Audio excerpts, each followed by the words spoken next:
Good afternoon.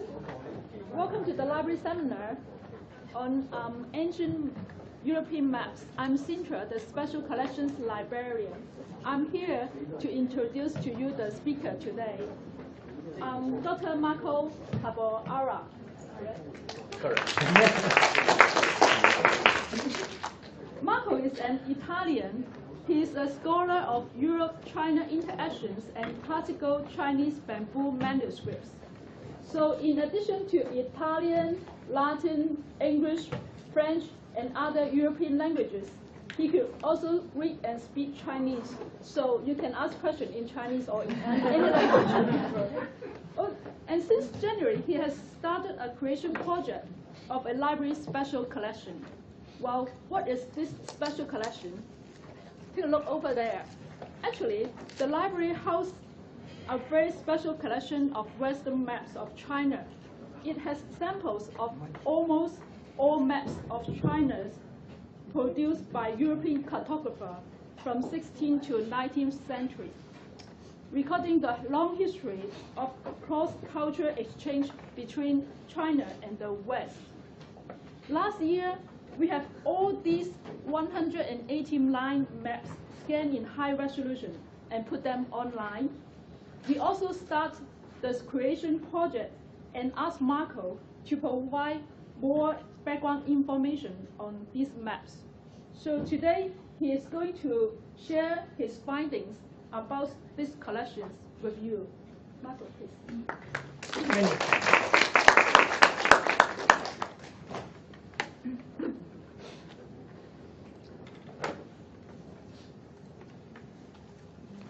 So, let me start by just saying that I will be talking about just 10 maps of our collection. I mean, there are close to 200 that have been digitized.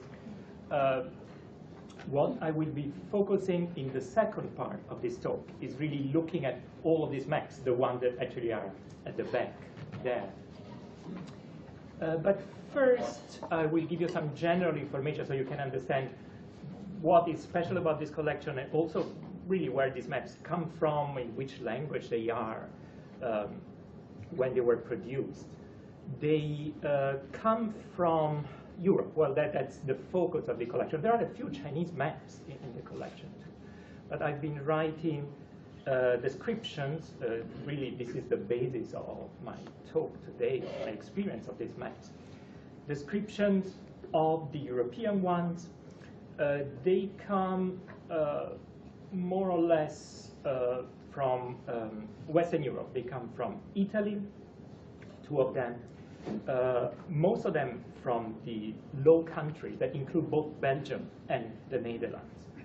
In earlier period, from Belgium, the Flanders, then the Netherlands, from Germany and from France. And most of them are in Latin, but some also are in Italian and in French. They've all been produced between 1500 and 1750, which is the age of the European discovery, basically, of the world.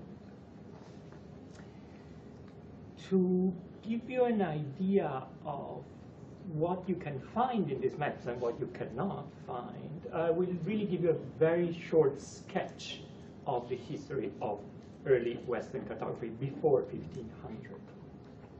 Then I will tell you a bit what is special about these maps and what it means, printed maps. Our maps are mostly printed maps, the one I'm going to describe. Then I will simply talk about each of one in a sequence. But even before I start, keep in mind one thing. When I started this curation project, I thought that the focus would be basically on seeing these old maps where the coastline is different from nowadays coastline, which kind of information is accurate or not. Maybe many of these maps of East Asia don't portray Korea, for example, or Japan in a clear way. Which names have changed, which names need to be identified. This is one part of studying old maps, but it's not the main part, actually. Many interesting things about old maps are what the map makers wanted to put in the maps. That is not necessarily what we want from the maps in terms of how similar they are to Google Maps today. So this is a map. In a short while, I'll tell you more about it, but it's a medieval map with Jesus on top and the whole world with Jerusalem at the center, and it was hanged in a monastery. So for people who use this map, accuracy in terms of borders and cities and seas was certainly not the main issue. The main issue was to show how the religious view was confirmed by this kind of display of the whole universe for them. This is instead a modern map, but this modern map is just using territory to describe other things. It's not an incorrect map, but it doesn't have our shapes. It just says, shows graphically how population evolved from 1500 here to 2015. You just use the basic shape of the countries as we had them, and the area shows the size of the population. And this is a conceptual, basically painted by a surrealist painter, Magritte, in the 1928. It basically says the same thing. I mean, the model you have to describe reality is not the same thing as the reality you want to describe. It's famously said, this is not a pie. And he said, well, you see it and you know what it points to, but you cannot use it. For example, this is from Magritte's work. You cannot use it to put actually tobacco on it, literally. So whenever we see these maps, we just need to go a step further. And one obvious point is how different they are from our maps and how naive they seem in the way that they represent reality in an incorrect way from the point of view of our knowledge today. But another point is that they say many other things that were relevant to them, and they can be extremely interesting to us if we just look carefully enough. This is the oldest map from the antiquity, but like many of our works from antiquity, actually, it doesn't come to us as it was. It's copied in the Middle Ages, but we have reason to believe that it's basically an authentic Roman map. And this is the shape of Italy. I mean, this is the boot of Italy. This is Sicily. It's a map that actually, this is the 4th segment. It has 12 segments. It would reach from the Atlantic with the British Isle up to China. We lost the last 2 parts, so we don't have China and India. Certainly, the further you go from Italy, the less accurate it is. The basic point is, this doesn't look too accurate, but the roads, it's a very large map. I mean, if you unroll it, it would be around 8 meters.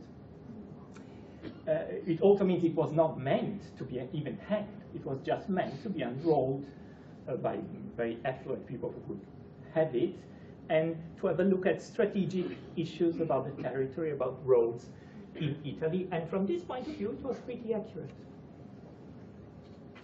This is the previous map, just to show how basically at this age, around 1300, European maps were in a certain sense relatively primitive. I mean, they were made of vellum, of cow skin. You can still see this is the map we had before. This is the head of the animal. This is the part of the cows that goes up to the neck.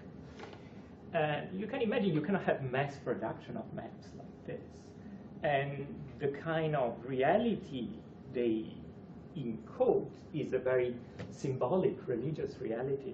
If you compare it with a map of China that was produced more than a century before that map, you see a map that really looks enormously more modern, with grid, and frankly speaking, very accurate. This map has been studied a lot. Originally, it's on a stele, it's on stone. Then rubbings would give you this image on the paper. So until the age of discoveries, European maps were fairly primitive in the sense of encoding accurate representation of reality. But then everything really changed with the age of discovery. The main countries involved into this were the Mediterranean countries, mainly the ones that were facing the Atlantic, Spain and Portugal. And they really, for the first time, gave an image of the world that was not only more accurate, but also including parts that were never known to have been part of the world before. This is a map that is basically at the beginning of this age. It's not a printed map like the ones we are going to discuss. It's a map painted by a friar in Venice, Fra Marco. This is very famous. And if you see, the shape of Europe is fairly accurate here. This is Africa, and then the further you go towards East Asia, the more unclear it is. This is, at the same time, part of the age of discovery was the Portuguese trying to basically go around Africa to find pepper and different kinds of spices in the Indies. In the Indonesia, they call them the East Indies. And so we start having a profile of Africa that is fairly accurate to a degree, at least on the coast. And what is different from the image that the ancient had is that for the ancient, Africa was just a single block that went down to basically what we would now call the Antarctica, the southern continent, and what we call the Indian Ocean was a lake. Basically. That was the perception that the Greeks had. When they got back from Greek as part of the Renaissance, the maps from the greatest Greek geographer, Ptolemy, they had one point of advancement and one point basically of retreat. The point of advancement is that they have a grid. Again, just like in the Chinese map we had before. Our modern maps have grids too. This is important for accuracy. These parts, the winds, are just decorative elements that come from Greek and Roman arts to make the map fancy, basically, but also to give a sense of perspective. For these map makers and painters of the Renaissance, the idea of perspective was extremely important. At the same time, if you compare it, this is from 1482. So they had just gotten the manuscripts in Greek of Ptolemy and his Geographia from the Byzantine Empire. They started translating them, and they invented basically printing with Gutenberg, mobile printing in around 1450. So these are the first editions that display geographical knowledge. But if you compare it with this, it's quite clear it's less accurate. The way Europe is portrayed, the way that the Indian Ocean is presented as an open ocean, is much better portrayed in that image than in this one. This is less realistic. But one point was the grids. These were really entitled points. And this also shows us anyway that the development of cartography comes often on two different sides. On one hand, there are merchants that send back information from the Indian Ocean, from China, and tell names of countries, and this kind of information is represented in a map like this. On the other hand, there are scholars that study the geometry and the geography of Ptolemy and come up with a model to have projections that in the end will allow us to have a much better understanding of geographical space. But sometimes they lag behind for the factual information. We see it in the first map we will discuss. Then beside this very short introduction about cartography, who used the printed maps that are there? These are paintings both by Vermeer. Vermeer seemed to have been almost obsessed by maps. Most of his paintings have big maps, and you can actually recognize which maps they are, and opened by the year and the author. They are both, in this case, maps of Holland. Well, Holland technically is the northern part of the Low Countries. And this other map is the whole so-called Low Countries. That means Holland and the Flanders, what is now Belgium. This is one way you display maps, and you use maps that were printed. So they were, in a certain sense, mass-produced. You just engrave them on copper, and then you produce hundreds of them. And then you hand-color them. The other way that people use printed maps is in atlases. And some of these atlases, unlike these rooms that are, this is a studio of a painter, this is a upper middle class merchant environment, but something like this would have been enormously expensive, one of the most expensive books ever made. When Blaeu printed this atlas in 1662, in 10 years, 1662 to 1672, 600 maps, 3,000 pages of text. One of the copies was his personal gift to Louis XIV, the Sun King.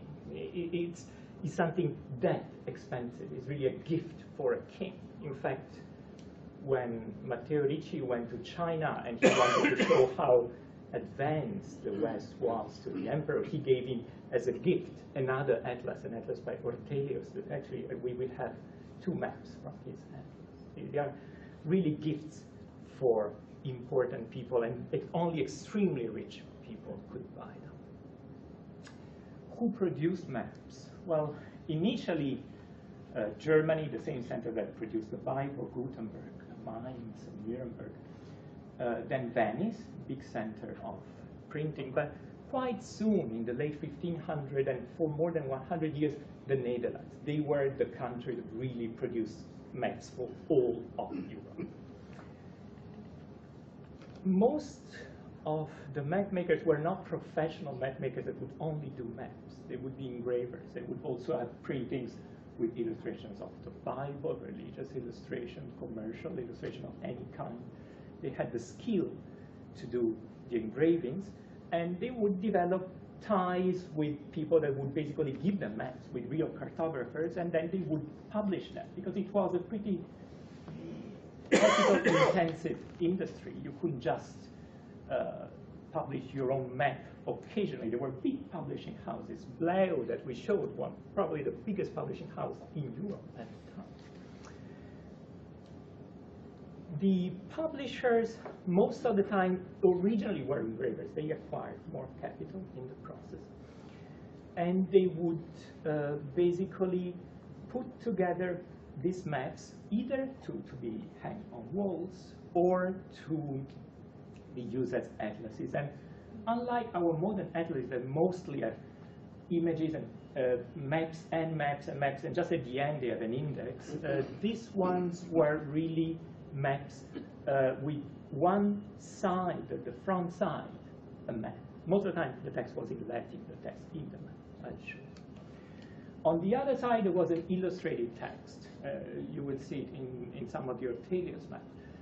Often very technical and very learned. It will tell you that China has been described in a certain way by Ptolemy and the Greek geographers, and recently the Portuguese had more information about it, and which books you should read to get update about this argument. They were very sophisticated. At the same time, they were also diversified, meaning the Latin version of the atlas would have all this learned information. But given the fact that the Dutch were producing atlases for the whole European market, they would also have French edition. The front was the same, the Latin map.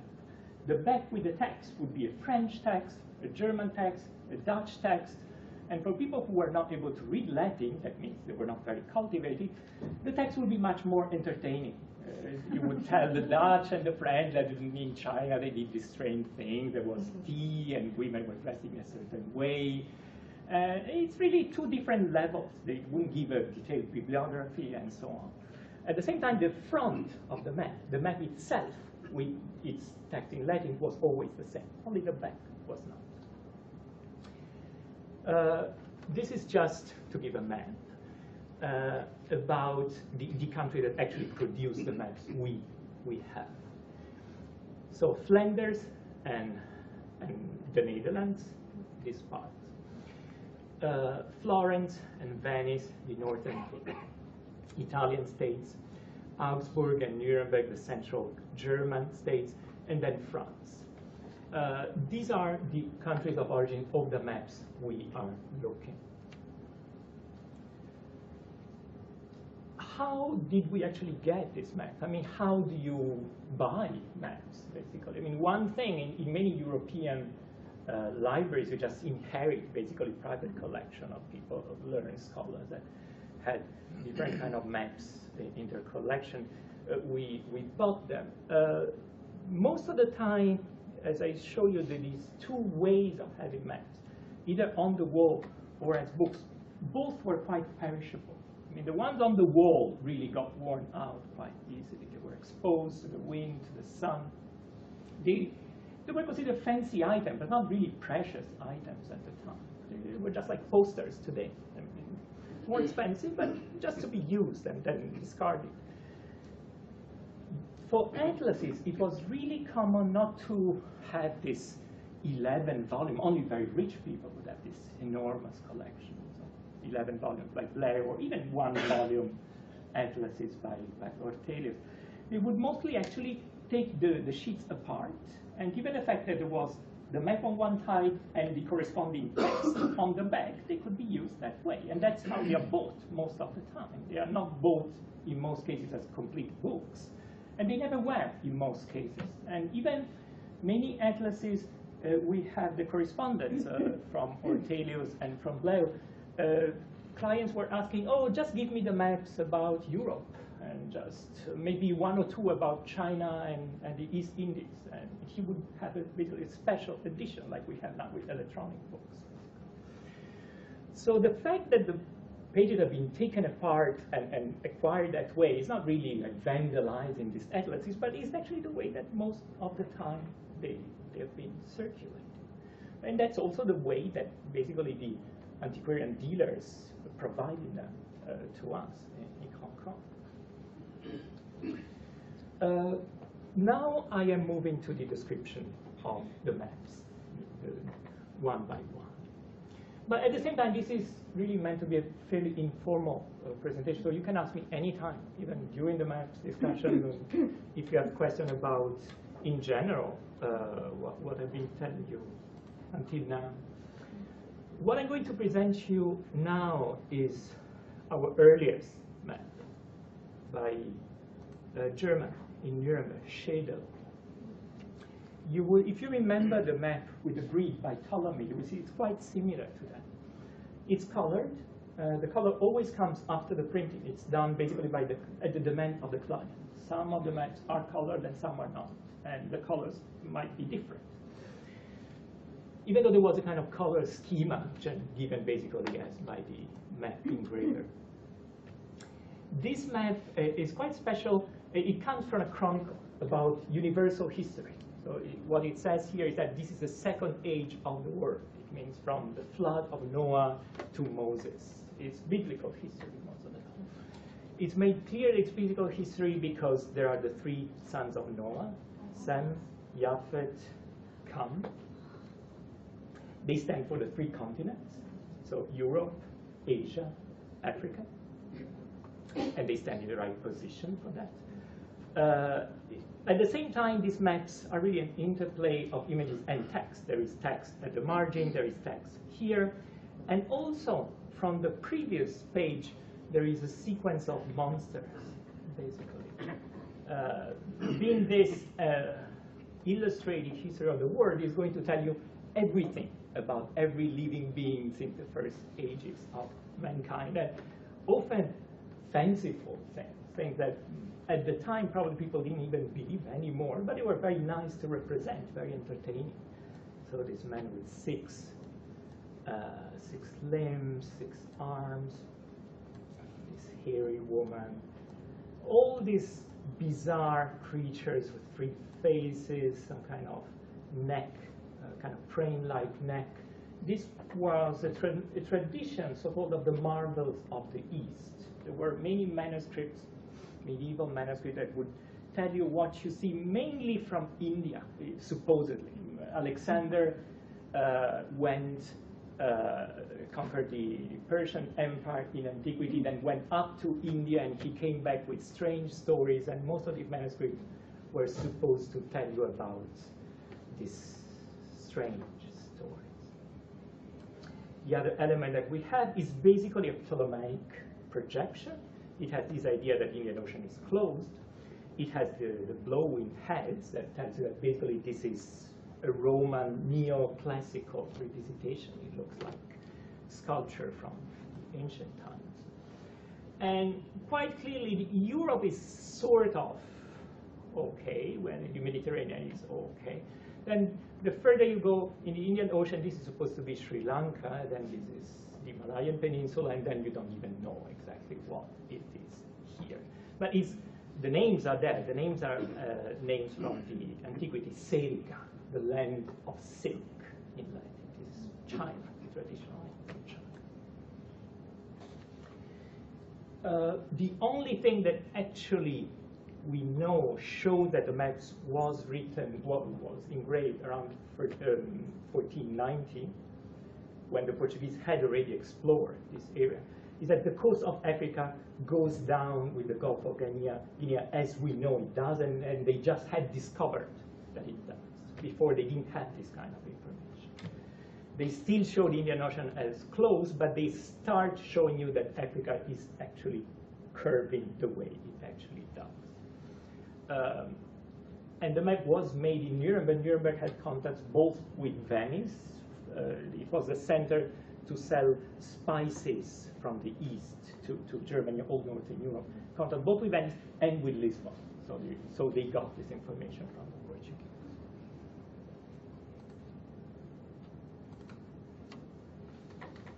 Our second map is by Ortelius. Ortelius is from, we call the Flanders, that part of the Low Countries that at the time had the biggest harbor in Europe, Antwerp. It was the biggest center of map publishing at the time. So all the great cartographers from Northern Europe at the time were from the Flanders, even the one that later emigrated to Holland, which is the northern part. But there was a war. There was a war with Spain at the time. Spain was controlling the southern part of the Low Countries. The northern part became Protestant and fought for independence. And in the process, Antwerp got sacked, and the city basically fell into disaster. So only the first period that we have of the cartography of the Low Countries is made by mapmakers in the Flanders. Then it migrates to the north. But at this point, the center of European cartography and publishing is Antwerp, in modern Belgium. And what we see, well, it's what was really most important for the merchants, and actually for most interested Europeans at the time, around the 1500, late 1500. What we now call Indonesia, but for them it was mostly the East Indies and the island of the spices, the Moluccas. Most of the maps that we have of this time from the Netherlands are from this region, because this region was known very well, was controlled by the Portuguese and later by the Dutch, and it was really the place where the things you bought on a daily basis, prestigious, expensive things, would come from. Also, basically, the first place that was really known and colonized by Europeans fairly early. But if we look at this map with the spirit of how similar it is to reality, how accurate it is, obviously, we see that from a certain point of view, it's not too bad. I mean, not too bad compared to the Ptolemaic map before. There is India here. Ceylon is not this gigantic island it was before, out of proportion. It should be. Malayan Peninsula, Sumatra is kind of okay. Java is completely out of proportion. Japan is bizarre. Taiwan is basically not there, but the name is there. It's called Lequio Minor. It's Ryukyū Island. And all this information is given either in this part here that tells you that the Moluccan Islands are very famous because of their richness in spices and so on. And even more at the back. Each of these maps has a long text at the back that gives you all the scholarly information you need to know. This is the map of the Oriental Indies and the adjacent islands. Tipus is the name of the basically map, which means map. And there are also things that I mean, in New Guinea, basically, Papua New Guinea, it's there. But also there are fanciful things. There are these things that are often on maps. I mean, there are sea monsters and mermaids and legends connected with them. I mean, this is a whale, basically, the way they imagine a whale.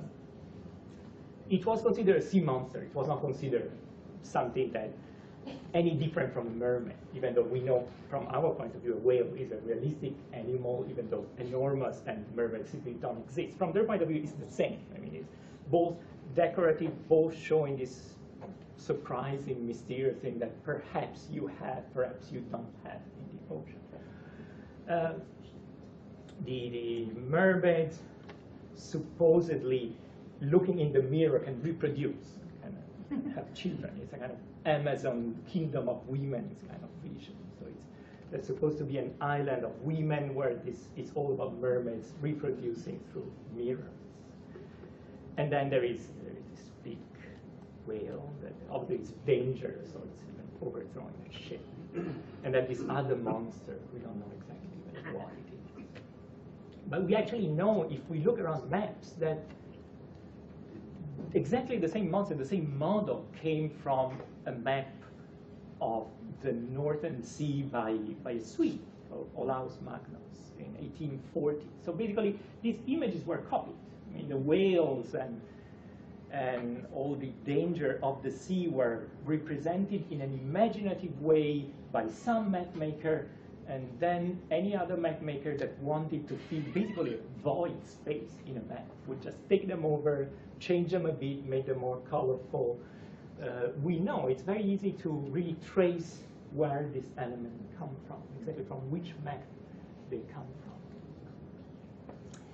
What we also see is that basically Japan was already at this point basically known, and the Portuguese were approaching Japan. Yeah. So the red and yellow squares, those aren't just decorative, were those also supposed to because this, I guess, was made with a grid, but not an obvious, like not squares that you can see?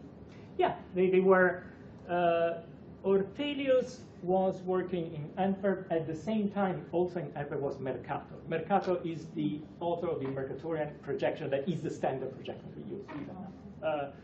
Mercator was really a cartographer, meaning his full-time occupation was geographical mapping, discovery, and even cosmography and so on. Ortelius actually, like many of these map makers, made his fortune out of selling old coins and old images, and then got in touch with engravers. He would engrave these images, and then he built his own company, basically, and he published the atlas. On his model, 10 years later, Mercator made his own atlas. Ortelius was the first to do it. But the environment was the same. The environment was an environment where you mix some fancy information, just like fantastic elements, but overall it's scientific, basically scientific information. But what made the Dutch so superior commercially to the Italians or the French or the Spanish that also had scientific cartography is that they were able to have maps that were very attractive visually. Yeah. So there is the scientific part, and there is also the visual part. And really, at the back, you will the information is very technical. For the Latin edition, it's very technical. Then this same map would basically circulate in Latin, French, Dutch, Spanish, Italian, German, and changing the text to different audiences. But overall, the Latin one, which was always the original, was fairly technical, was quite reliable. And if we have in mind this, how, just to go back for a moment to this, how China looks here, have a look at the next map, which is actually the first map that has China looking more or less as it does. This is considered one of the most famous maps of China. It's upside down, actually more like on a side, because these are two pages of the atlas. To make it fit the format of the atlas, you had to have it horizontal instead of vertical. Down there, we have it in vertical. It looks a bit more like it is. Here we have Vietnam, Indochina, Guangzhou, Canton, Yangtze River. The more you go to the north, the less it looks like the China Sea. No, this southern part is not too bad. The Portuguese were in Macau already. They knew these coasts. We don't have, I mean, this is, Canton is Shandong. It doesn't look like Shandong. But compare with the other map, these names are actually Chinese names. The transliteration is a bit ad hoc. The transliteration is not the translation we use. But there is Nanjing, Beijing, Paquin, Henan. They are all the right, well, Zhejiang here. So it comes from people that really had been there and knew what China looked like. Now the issue is exactly who. We have the name of this cartographer. So this still comes from Ortelius' atlas. Ortelius' atlas is made up of around 200 maps. When he's the author of the map, he doesn't say anything. In the preceding map, we didn't have an author. It means it's Ortelius, it's Ortelius. This map instead is China, or once called the region of the Sina, that's the oldest Latin name. In its new description by Ludovico Georgio, and there are big debates who this person is. It seems it's a Portuguese cartographer, Ludovico Jorge Barbuda. The problem with this is that we have evidence that he was producing maps of China. The Portuguese were the ones being in Macau that had access to this information. But we don't have any other map by this Barbuda, so it's very difficult to judge. We have a name. But anyway, certain parts are very strange, but there is Mindanao in the Philippines, like here, there is Borneo. Japan is basically out of the map. There will be another part for Japan. There are also certain features that studied by sinologists make quite clear certain elements must come from Chinese maps. For example, the fact that this lake called Lacus, on the other side of the Great Wall, and close to the Kunlun Mountains, is the origin of the Yellow River. This is part of traditional Chinese cartography. But this lake doesn't exist. Not existing, it cannot have been copied by reality. It must have been copied by maps that portrayed it. The only maps that would portray a Chinese belief about the origin of the Yellow River must have been Chinese maps. We know people were buying Chinese maps. Most of the time, we don't have them. I mean, there is even the story that Marco Polo came from China with some Chinese maps. They recently published a book about the fate of these maps. But clearly, the person in charge of these maps knew at the origin had Chinese names, basically accurate Chinese names. And whenever you go out of the map, the names instead are fanciful names. I mean, the previous map of China by Ortelius, the one that was part of this East India one, the names for China came from Marco Polo from 300 years before. So Kambaluk is the capital of China for him. It's supposedly a modern Beijing.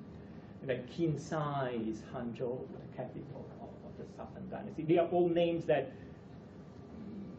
have no clear relationship to the Chinese reality of the time. But they kept being on maps, on European maps for centuries and centuries. And this map, and this extra part of the map with Guros, Pantanes, Brahmas, it's a mixture. Some come from Marco Polo, some come from Ptolemy, some come from Pliny, Greek and Roman authors of geography. But this part is modern. This part could not have been made before 1550, even though the shape doesn't really represent reality as such. Here there are wind carts, so wind ships. And it has been studied. We know from engraving, Dutch engraving, that there were things like this in Holland. in 1600. But we also know, according to the most authoritative historian of Chinese science, Needham, that actually there were winged ships like this in China before. So this seems fanciful, but should be accurate. Well, the mechanism is not complicated. I mean, if the wind is strong enough, you just have a sail and can move. It did work in the Netherlands, and it actually was used in 1800 China too. We have images for that. But for this period, the only images that we had for China come from this map. Other things that are on maps are this, and all over these maps. I mean, they mix elements. These is a scale of mind, Scala Leuca. So it tells you how to read the map. And at the same time, there are elements that are just decorative elements. I mean, this kind of small child, and these elements, in certain cases, are very conventional. They don't tell us anything special about the map, like here. In other cases, they're very interesting. They are quite special. But this is just giving a kind of classical antiquity feel. And another thing that you see in maps all over ships, obviously, I mean, in the sea.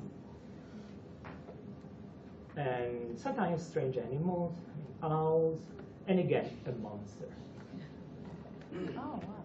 It's like a shark. Yeah, maybe.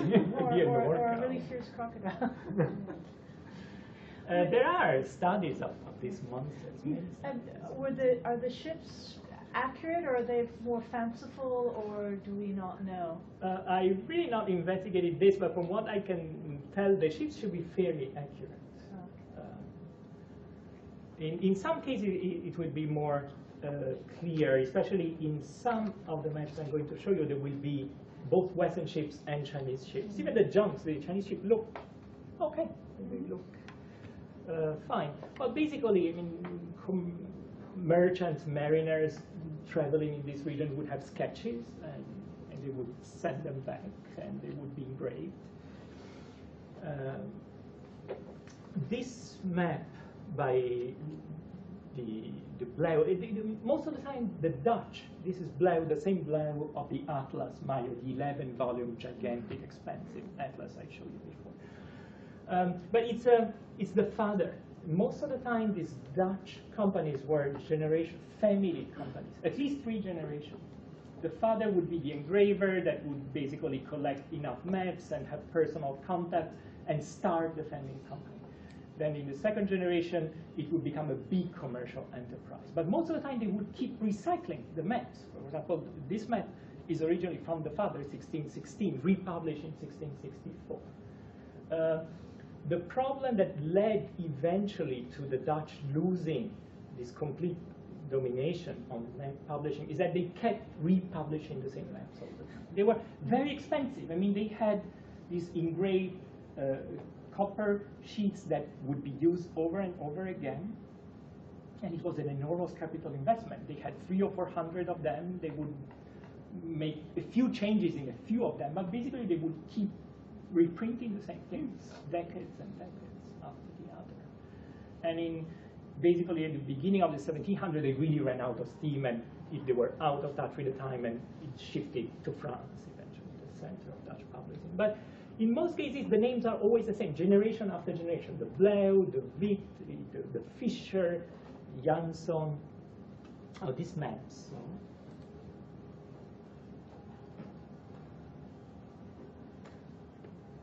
This is a map of Asia. And this shows basically the way, not so much the way accuracy is given, even though we can clearly see that certain parts are far more accurate from our knowledge than others. I mean, Indonesia is accurate. I mean, the Dutch were already dominating Indonesia colonially. They knew how Indonesia was shown. Basically, the Indian Ocean is accurate. In this case, China is not accurate at all, already out of time. Korea is portrayed as an island. Japan is not too bad. we have the sea monsters here. We have ships. Again, fairly accurate ships, I would say. And ships all over, basically. But, and again, sea monsters. But also we have something that basically made Dutch maps so successful. I mean, this is a map that people would want to hang on the wall. That would give them information, like now people that have word maps on the wall. Because it was really putting together a lot of interesting information. So these are 9 Asian cities. Kandy, which is in Sri Lanka, then there is Goa in India, Damascus, Jerusalem at the center. You see this traditional element that Jerusalem is this important city. All the others are big commercial cities. Jerusalem is there for religious reasons. Hormuz and Macau. And most of the time, they were actually, we know it, they were separate kind of atlases of city views. They would be published by Germans in that case. The most successful was published in Germany in 1580s, 1590s. And there would be hundreds of city views with some description of what the city really looked like, most of the time fairly accurate.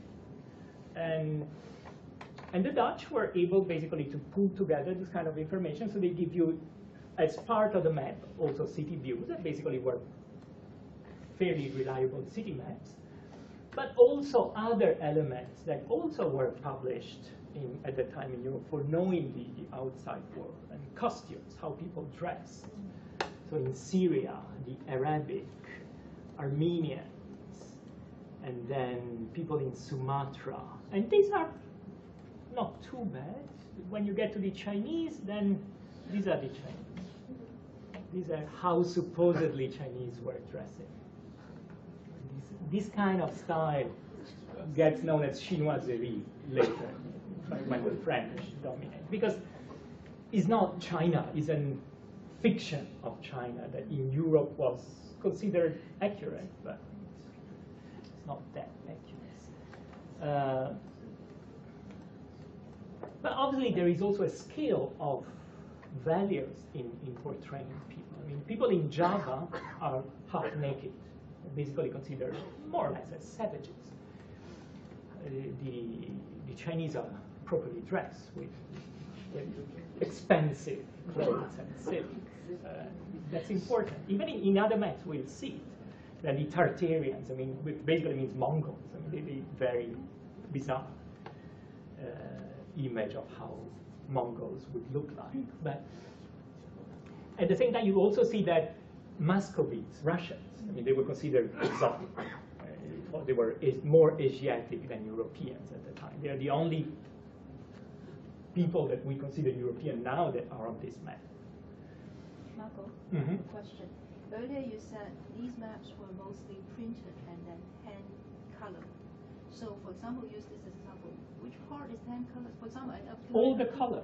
All the color. But how They're about just black and like, white. For example, the letters, the texts, say Genesis, that kind of text, is it handwritten or printed? It's all printed. It's all printed. All printed. So in those couple of earlier maps that you showed, the letters, the texts were stylish, like sort of handwritten looking, but they were also all printed. printed. So like those color costumes you showed, they were painted after hand. Yes, because we have copies. I mean, I've been working for a few months on this map. I find it very interesting. I'm not an authority on maps as such. I mean, I already have some experience in Marco Polo's travels and textual relationship between China and the West, but I'm reporting what I read. But it's quite clear, even in my limited experience working on these maps, it's very easy now. The images we have are extremely high resolution, extremely reliable. I can zoom in to the smallest detail. But most of these maps are online to a certain degree. Many libraries scan their own maps. So you can see 5, 6 different versions of this map, very famous maps. I mean, there were hundreds and hundreds printed. It's just like posters today. Did they sometimes color them differently? Like sometimes the they are girl not is colored at all. wearing blue and the man orange? Sometimes they are not colored at all. Oh. And it's, from what I understand, they basically have some basic color scheme and color instructions when the printers had them. Blaeu probably is a bit of a different case, because most of these maps, this also comes from his gigantic Atlas Major in 11 volumes. So he basically printed them all, and then for the people who wanted to buy them colored, he colored them in-house. Basically, coloring maps was a low skill level. It's not the same people that would engrave would color, and it was kind of expensive. So often it was done just at the last moment. But in the case of Blaeu, we know he centralized everything. He had this gigantic commercial enterprise. So most likely he had very clear color schemes. They were applied all the time, unless you had special reasons to want your own color. But it's quite typical of maps of Asia. They are color coded. I mean, the different parts are color coded, and they show the different regions. China, what they call Tartaria, basically Central Asia. The Tartars, the Mongols and Turks. Then Iran, Persia, Arabia, Anatolia, Turkey, the European part of Russia, India, and Southeast Asia. They are all color-coded, so it's easier to recognize. And they are then described in the text on the back, each one in its own way. At the same time, everything is printed, so they are mass products.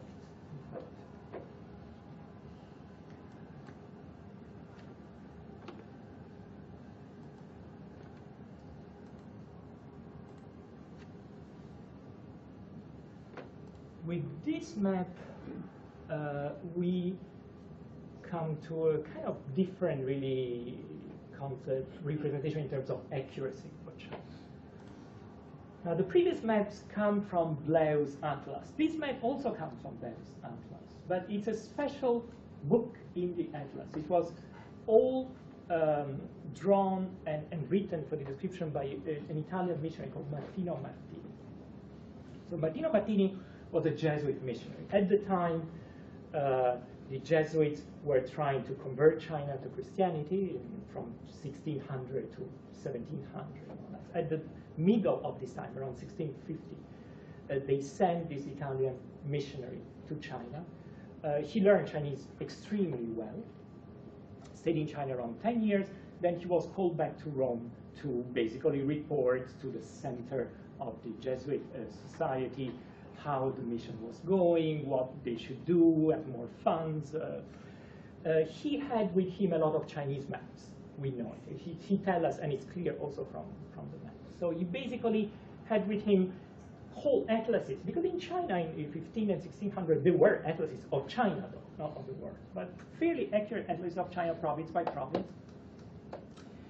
He had all this material with him. He was going back by sea. He was a Jesuit and a Catholic.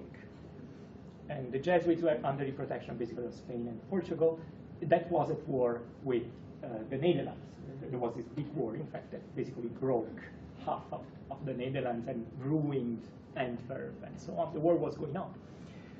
So they take his ship, they capture his ship, they take him prisoner in Java, in Batavia, the capital. Colonial capital, and they say, well, if you want to go back basically to Europe, say, just draw these maps for us. Give us a copy of the maps. The Dutch had a big commercial enterprise, the Dutch East India Company, that is basically the first big multinational that ruled Indonesia for them. I mean, it was not under Dutch state control, it was under commercial control.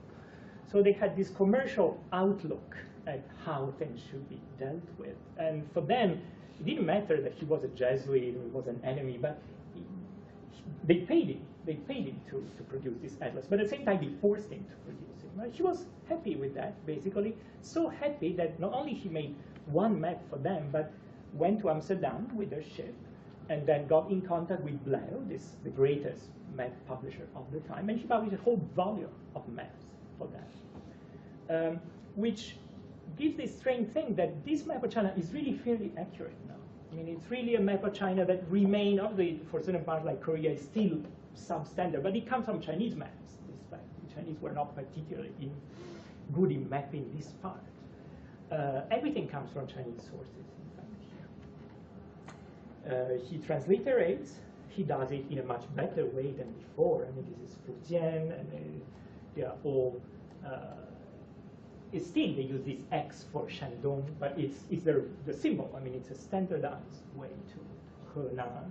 All of them, Jiangsu, Tunjing. I mean, some are the old names of these provinces, but they are Chinese names, copied and transliterated from the Chinese original. But this map is finally a map that is really accurate. And it was published together with the previous map that we saw that had really still a pretty primitive rendering of China. Because that map of Asia with China inside was just printed 50 years before. It looked so good. Why changing it, basically? Many of these maps don't reflect the information of the time. But this map was the most advanced for its time. And not only this, I mean, it had, this one has scales more clearly. I mean, this is really a map as we're used to, with Septentrion to the north, and then the numbers and so on. And then there are the scales. One element that is interesting in this map is that the desert here has dots. This is from Chinese cartography. The tradition of having desert represented with dots is basically almost a single thing that migrated from Chinese cartography into Western cartography. We do desert with dots even now, or at least we did it on maps for a long time. There is only one fanciful part here. This part, it is still this fanciful rendering of what people perhaps look like in China. This part is called Cartouche. It was always used to make maps more attractive, basically. And then they would put illustrations there, there was always a title there, like a plaque, like in a sculpture. And then there were different kind of bizarre illustrations, bizarre or less, it depends. Lotus flowers, children, and so on. This map basically was the standard for almost 100 years about how China looked like. And in terms of accuracy, it's a pretty good standard. The following maps that I'm going to show you, mostly I'm going to show them to you for the decorative elements, this cartouche. You also see basically here, this is one of the few maps that actually have nothing at the back. All our collection has the map and the back. In most cases, the back is either in Latin or in different languages. This one just comes simply to hand. There is no text at the back. It's the exception rather than the rule. This is quite similar to the other map of Asia we saw, color-coded for the different parts, China, Tartaria, Central Asia, and so on. Indonesia is even more accurate. Certain elements are accurate. I mean, these were recent discoveries, both basically Hokkaido and this northern part of the Pacific, and here, Australia, the Dutch had just discovered these parts. They are reflected. It's less fanciful, meaning there are ships. And this is a junk, actually. So it's not too bad in terms of at least impressionistic representation of what Chinese ship might look like. Otherwise, it's Western ships. And this, again, is a junk. There are these elements that gives you basically central orientation, rows of winds. And then there are this other element, this cartouche. And for this, we see things that were relevant for people at the time. Europeans didn't have monkeys in Europe, so they really liked to portray monkeys as exotic animals, and often in a way that is not even that easy to recognize them as monkeys, or some kind of monstrous child. But you will see it in another map too. I mean, there are these monkeys. They thought it was very exotic. And then there are parrots, because a general map of Asia was a way to show all the exotic items that you could find in the whole of Asia, not just East Asia, all of it. So they put together things that really had to do with the desert. There are camels, there are merchants, there are these parrots. Basically, these people are having a good time. They are merchants, and they are exchanging goods, unloading goods. And the two things that are basically happen all the time in these maps are the men in strange costumes and the animals, exotic animals. The thing that tells you that the map was made around the time it was made in the 1650s and something is this part with Australia and Hokkaido, which were really not possible to be on the map before. And at the same time, it's basically an attractive map. I mean, this is why the Dutch went on really being the leaders in map production.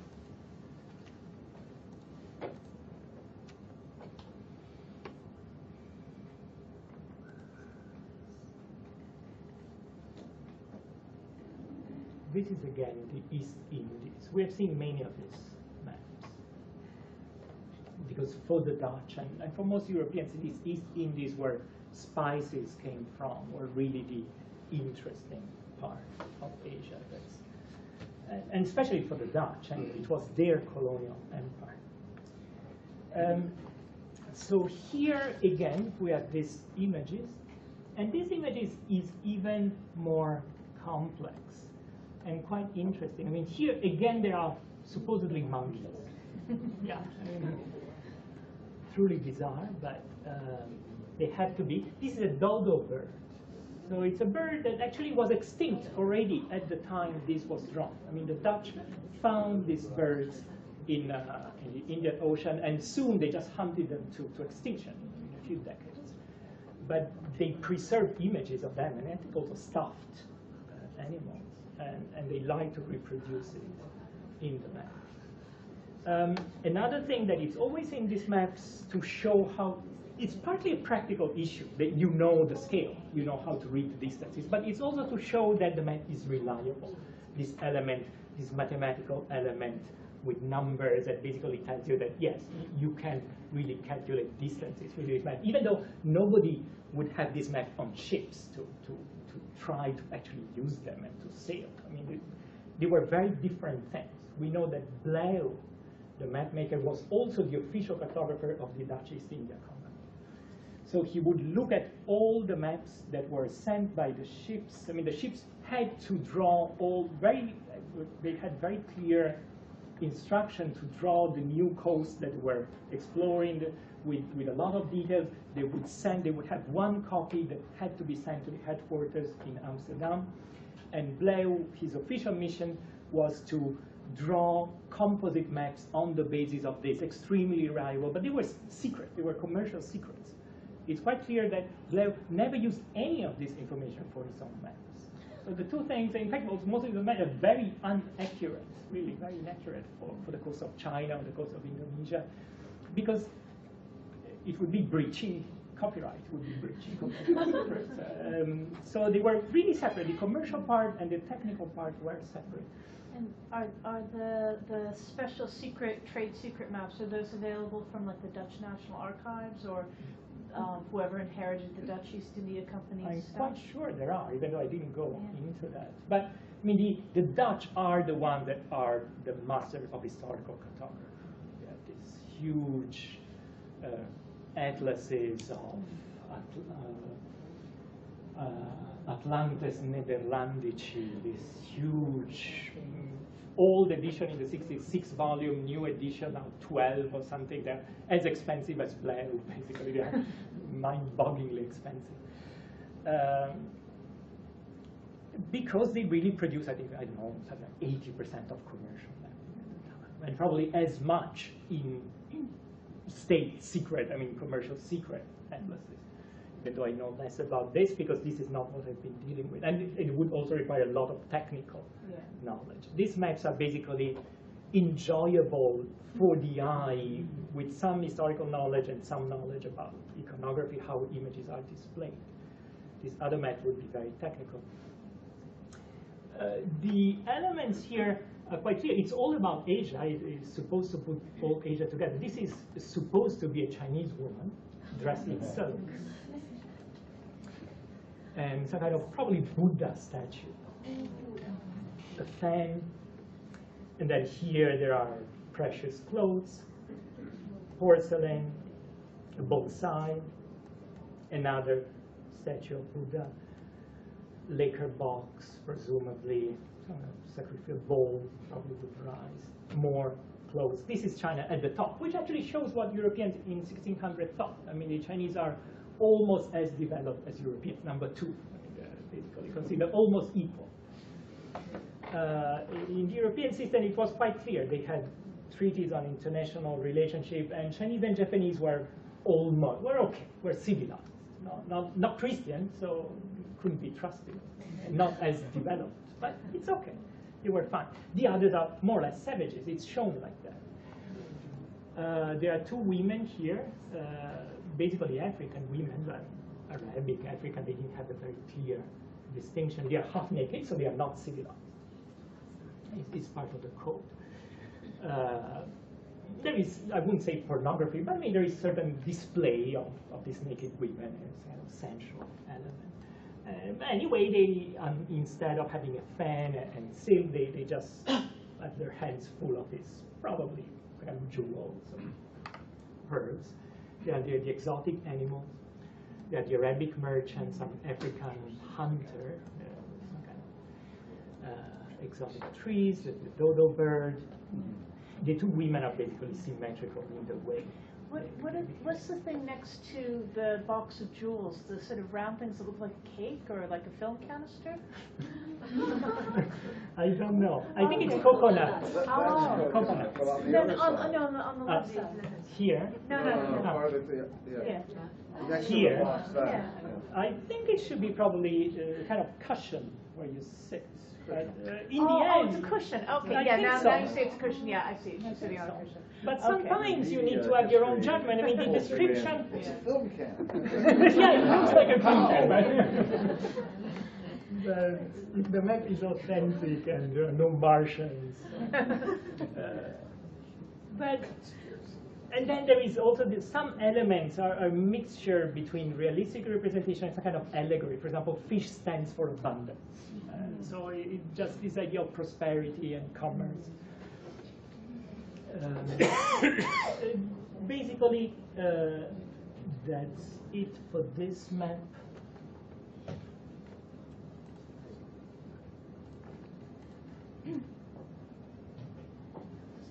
So now we come to, actually the biggest map is shown there.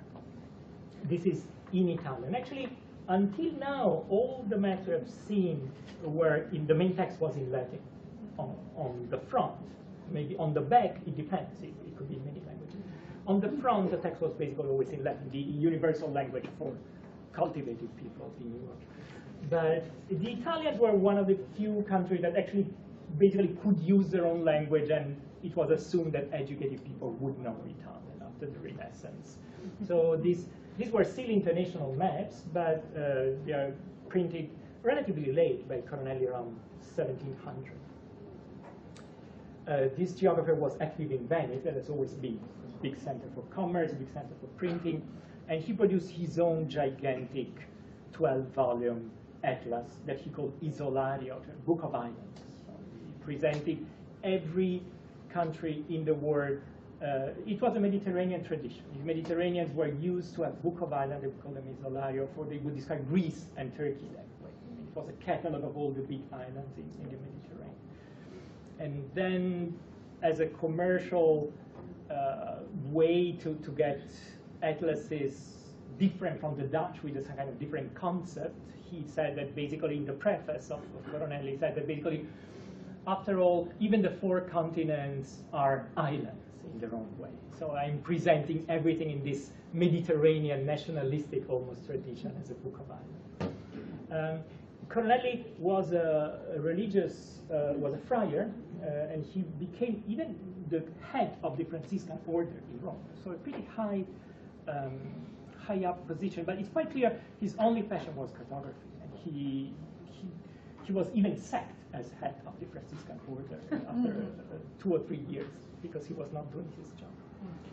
He's really most famous for gigantic globes. There is a Coronelli Society of globes. He produced globes for the Sun King, 3 meters in diameter. You had to go with staircase, and you could actually even go inside. He did his globe for the Sun King around 1680, and that made him enormously famous. And basically, he always reused things that he put in this enormously, really out of proportion globe, and he reprinted all the details in his atlas, basically. Just by having a small bit of the globe on the page, you could fill 1,000 pages. And visually very engaging. Visually very engaging, but at the same time it shows a time in Italian history that religion was, at the same time, something nobody almost believed. He was head of the Franciscan and couldn't care less, basically. But something that was omnipresent. You couldn't do without it. So he dedicates we have more than one map of him. They're all dedicated to important figures in the Catholic Church in Rome. This one is dedicated to this Father Baldigiani. He was somebody extremely influential in suppressing Galileo's books. He was, this map is around 1690 something, so it's much later than Galileo. But Galileo's students were lobbying to have the church go back and say it was all a mistake. Galileo was, after all, a pious Catholic. And this Baldigiani is one of the persons that guaranteed that it would take until 30 years ago, more or less, to have the church admit that it was a mistake. This is the symbol of the Society of Jesus. It's all over. His maps basically have 2 main features. Well, first of all, they're actually very, very visually engaging. But they also do 2 things mostly. They have these technical elements, these astrolabes and elements that are always used in maps to reinforce the idea that they're very reliable, very scientific. Because he was known for being this absolute master in producing this very challenging, technically challenging globe. At the same time, the information he gives is mostly related, well, this is, again, scale. He tries to outdo all his predecessors by not only having 1 or 2 elements like we had before, French and German. He has Italian, French, Spanish, German, common leagues of the sea, and even Chinese miles. But then he goes on and basically tell you in this cartouche that it's all about the church. It says that the King of China, there is something about the population. It says there are 15 provinces, you can see it here, and then we should publish the maps of each of them, and then there are 155 metropolis, and then fortresses, and 58 million people. And then he goes on saying that there are so many and so many temples of this whole Society of Jesus, basically, oratories, and so on. And he showed them with appropriate symbols. And again, here another technical element. And then Formosa, Taiwan. Formosa means beautiful island, Taiwan. And here it says that Formosa, before it was occupied by the Dutch, and then the Dutch lost it in 1661. And then there is this Koxinga pirate, Jan Chagung, that basically took it from the Dutch. And he says it's still in his possession. But the map is from 1690, so it's outdated. But many of these maps put together geography, history, chronicles, things that are relevant for the contemporary reader.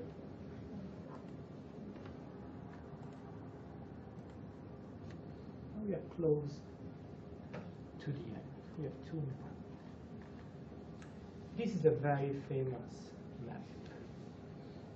This is the map that actually took over from Martino Martini, I showed you before, and became the standard map of China for 100 years. And there is a very good reason for that, because, as it says here, basically, this is, he published two, so the author of this map is Danville.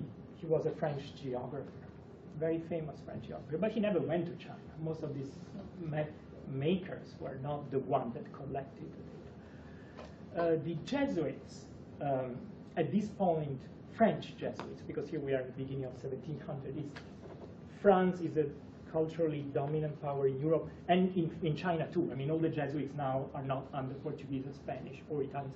They are all French, the ones in command. And French geography is becoming the most important geography in Europe. And they are mapping their own country by survey, by triangulation. They are really, it took them 100 years. It was an Italian family, 3 generations of that family, that basically drew these maps. It was published basically 1 year before the French Revolution. And it started with the Sun King. So it was really the end of the absolute rulership in France. And it was a masterpiece that he published. This atlas that could, as a kind of reliability that is by our modern atlases. Everything was actually measured by triangulation, by actual measuring. These things were done in France and were done, let's say, in England only in the 1800s. But in China, they were done in the 1715, 1720, when these French Jesuits were given order by the emperor, at the beginning, the Kanxi emperor, that they went on working. But basically, this is all under Kanxi. He had them work with teams of Chinese specialists, and they actually made a survey of the whole country. Now, evidently not as thorough as the French one that took 100 years for a country that is 20 times shorter, but they had more manpower too. I mean, the emperor really gave them the manpower. And the Jesuits basically prepare all the maps province by province. It took them around 10 years to do the surveys. Then they published these maps in China, in Beijing, and they gave them as a gift to the Kanxi emperor in a Chinese version. And then they shipped, more or less clandestine, a French version to Europe, and they wanted to get it published in France. Because actually, something that I didn't mention before for Martino Martini, but he was a very good idea for Martino Martini to publish his atlas with the Dutch in Amsterdam, because the Jesuits had produced many manuscript atlases. We have a copy of one of them by Delaney, and there are many more, 2 or 3, almost as accurate as Martino Martini. They just sit in archives, never published. Only in the 1900s they've been published. Of excellent quality, but they just go back to the Society of Jesus, get stuck there, and they just stay there. They have no influence. The Jesuits didn't want this to happen. So in a very clandestine way, they sent them to Paris. They sent them to their Jesuit expert in Paris, was Duhalde. And this Duhalde, who was not a map maker, contacted a big geographer, an expert in geography, Danville. And it took them 20 years because still the Jesuits were very scared that a copy would come back from Europe to China, maybe as a gift by some rich merchant to some provincial governor of China, saying, look at these beautiful maps that we have of your country. So like Matteo Ricci did when he presented it to the end. It took them 20 years, but then they published it. And this map of China is, they publish all the provinces one by one, and then they assemble them in 2 maps. We have all the provinces, and we also have the maps. This is called the most general map, meaning it not only includes the provinces of China, but even goes into Tibet and Central Asia, I mean, even parts of China here. Basically, it reaches the Caspian Sea on this side. Which means it's not only a map of China, it's also a map that incorporates other data. And if you look at what we generally know about maps now, I mean, it has this part, this cartouche with the miles, these images of hunting. Who knows what this animal actually is? I try to understand, but I give up. Maybe some kind of work. But clearly, the ones on the hunters on top are trying to hunt this animal. And then here, there is what they thought was the appearance of the Emperor of China on his throne, with all the banners, showing his command over military units. And then these scenes from nomadic tribes that were hunters and herders, and supposedly dressed as Chinese. This style of the time. These are goats. I mean, this seems okay. Not too controversial.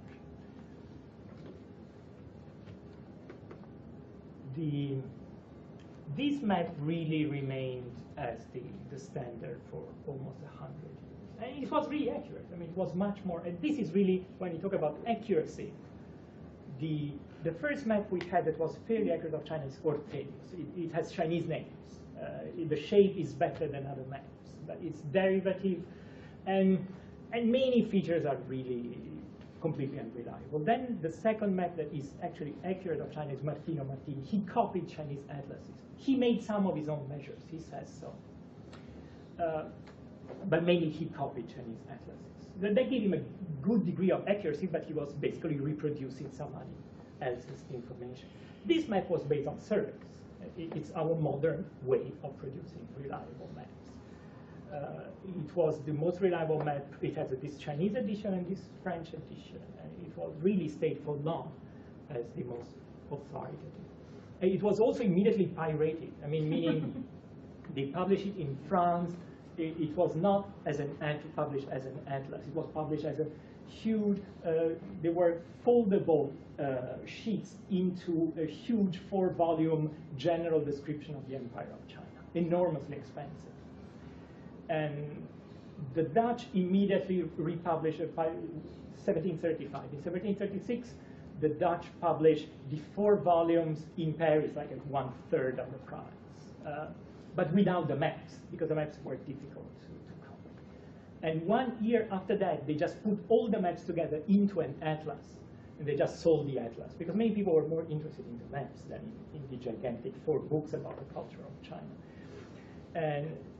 And we have letters from Danville that is extremely irritated with that. They didn't even copy, because if you don't have the original copper plates, you cannot simply reproduce the maps. They didn't have them, so they had just to be based on the printing and to have somebody re-engraving them on copper. And I recently read an article that said only a completely uneducated person could get the mountains done, drawn in this way, while any real geographer would do it in a much better way for him. This is actually the Dutch copy that we have, not his original copy. I would basically say I look at both online. The original French edition is available. They look almost identical. But after you see his complaint, you can see that actually the mountains are drawn in a slightly different way. For him, really probably meant a lot. The original copy also was not colored, and we don't see because this is the Dutch copy. But the original had here instruction on where you should put the colors, basically, for the print. So you should put yellow for these kind of provinces and just green for these others, and here and there. These maps have things that basically say that the Fu is for provincial cities and Zhou is for other things. It goes on, and Xian is for districts. It goes on explaining the meaning in Chinese, basically, of these names. Because it comes from Jesuits that really knew the language. Now, the last map I have is by a German. It's called basically this extremely rich empire of China, according to the most recent drawings. And the most recent drawing means that he got all the information from this Jesuit and Danville survey, because everybody was copying from everybody else. I mean, only the Ortelius, Martini, and David maps are the ones that really give us new information. All the others would reproduce. But for this, I'm just going to mention two things before I finish. One is this cartouche. It's again, this one is not only about illustrating picturesque things, but it's about allegory, giving symbols for concepts. This is about the goddess of opulence, how the riches you can get from commerce. She's pointing at the ships. She has gold on the side, and basically the idea is that more trade will make everybody richer. There are Western ships, and there are Chinese ships. And here, there is Neptune, the god of the sea, and Mercury, god of trade. So the lower part is all about basically commercial cooperation. And the upper part is about intellectual cooperation. This is Minerva, or Athena, the goddess of wisdom. And she sits on a globe and on Atlas's tomb. And then there is a Jesuit and a Mandarin, supposedly an official, the way they imagine these people look like. So this image basically tells you how at that time, in early Enlightenment, people hoped that there would be more openness, more collaboration between Europe and China. And this must have been the reason why Merkel gave this map to Xi Jinping when he went to visit her in Germany. She thought, her advisor told her it was such a good idea in cooperation between these two people, these two countries. But it was actually a disaster because the map has borders for China that are not nowadays borders. And it was considered a kind of really, in the official Xinhua News release, it was, they changed the map. They put a map of 1850, something like, with different borders, the most extended border. And on microblogs in the mainland, it was a fury of people that the Germans were scheming to just damage the Chinese country. But the basic point is that maps are sensitive things. I mean, they're not just what they represent. There is much more. I mean, if you're historically detached, you just look at the illustration, and then you just see that this is visually nice. But maps are also always about borders, about representing power. In certain cases, certainly in this case, it became a disaster. I mean, it has been commented for months in political blogs how you shouldn't do that. Basically, it's not a good idea. I think I can stop here. That's all the maps I want to tell you.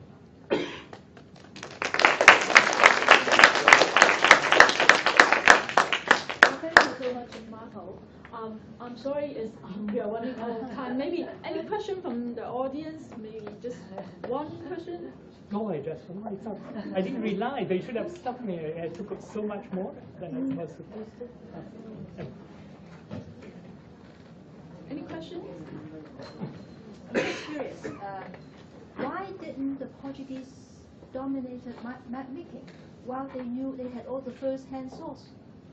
Well, because first-hand source is not necessarily that important for commercial producing of maps. Even Blaeu, that had all the knowledge, didn't use any of that knowledge for his own maps. The Portuguese were, for actually a relatively short time, ahead of the others they arrived in Macau around 1520. And until the map we saw by Ortelius is 1580. So they still had the knowledge, the control of that knowledge. But people were more than happy to get maps in 1650 that were much more backward than that single map. I mean, the commercial map making was following different rules. But actually, there is something more than that. I mean, the author of that map, this Barbuda, the one that we think is the author of the map. Let me see. This Ludovico Giorgio. The Dutch East India Company is a commercial company. They were considering things as commercial secrets. The Portuguese were even more aggressive. It was a state secret. So you were not supposed to leak that state secret. It was basically espionage to get maps out of the country. This Giorgio Barbuda, if we believe in interpretation, in the identification, basically had a Spanish friend in Antwerp that was actually occupied by the Spanish Belgium, and shipped this map to be published in Ortel's Atlas, the first big atlas published in the planet. And he could do that because Portugal had just been annexed by Spain. So it was not state secret anymore, because Portuguese was not a state anymore, so it couldn't protect its secrets. But the person who provided the identification in these monuments of Portuguese cartography in 1960, when you read his entry, he still is a Portuguese nationalist. I mean, he said, this very talented map maker betrayed his country by publishing this map. So it's not so much about the knowledge, but how you control it and also how you market it. Any questions? I have a question about the 15th century data that the cartographers in Europe had, the companies. You mentioned the Portuguese in Macau, also, of course, the Spanish in the Philippines, because of the Acapulco silver trade. My question is, how did the cartographers in Europe translate that information from the Chinese books, or some of them are very similar, into, did they have a group of people who are reading these books or finding out and then telling the cartographer? I mention this because at the same time in China in the 16th century, the commercial publishing goes off, and it's the impoverished scholar that sort of doesn't pass the examinations who gets a job there, proofreading or writing something. So in Europe, what's the situation? How did they get this information before the Jesuits? Because the Jesuits contributed in that early period. If you know anything about that. From what we know, basically, I mean, the Jesuits started in the region in the late 1500s. But there were missionaries, there were Spanish missionaries in the Philippines much earlier. And actually, they published books in Chinese for proselytizing. So we know they knew Chinese. We know they were importing Chinese maps. What we don't know too much is how much they were able to use correctly the information in the maps. The fact that they had maps is very clear. It is from correspondence, and they were published. I mean, they were freely available, these atlases, so they had them. In Macau, certainly they were able to read some of them. They would have them translated too. Recently, they published a map that is called the Selden map, and that was a map produced, well, presumably in China, but then brought to London in 1600. And there we know that the person who was using the map had the Chinese actually that helped him to get the information out of the data. So place names from Marco Polo, which is earlier, of course, than and don't appear in many of these maps of the border areas I was just looking at we had here. So how these cartographers, these publishers are trying to make money in Europe, as they got the information, what was that? Is there any research on that type of thing? How this information was given to these commercial publishers? Well, it's mainly this map. For this map, but it's based, because this is really the first map that has basically Chinese names. I mean, before it was always named from Marco Polo. It was always, actually it took Martino, this is a map from 1584. Martino Martini published his map in 1650. And he was the first that demonstrated that the way China was normally called, Katai, Marco Polo has Katai and Manji. Katai is the north, Manji is the south. It took until 1650 to have somebody explaining to the European that actually there were just two parts of the country and the proper name was China, and that why it happened that they got mixed up. So the real complete control over sources happened more or less in the Jesuits' time, 1620, 1630. At this point, we are left with this hypothesis because all this talk about Barbuda, we have a name. We have letters that show that there was, we only have this Ludovico Giorgio here. We don't know who he is. But then we have letters that show that Ludovico Jorge Barbuda was a cartographer and he produced a map of China. Well, we don't have other maps. But what is important is that we know that he was in contact with a scholar called Montanus. He was a biblical scholar. At the time, if you knew Hebrew, you also were interested into Chinese. It was Orientalist studies. So this person was in Antwerp. That was the main publishing place, where Ortels was the publisher of this atlas. And he had connection with this Barbuda. So that's how we think it happened. Ortelius was basically started as an ancient coin collector, antiquities collector, and he became a self-taught humanist. He could write in Latin, and he had a network of very learned scholars all over Europe. And he was trying to get the most updated information from all of them. So it seems he managed to get that information from Portugal/Spain. That seems to be the connection. Thank you, Marco. I wish we have more time, but it's over. And maybe we have a souvenir for Marco, and may I have Dana? Marco, we're so fortunate to have you to create this special collection for us. You just have a small souvenir. It's a coffee mug.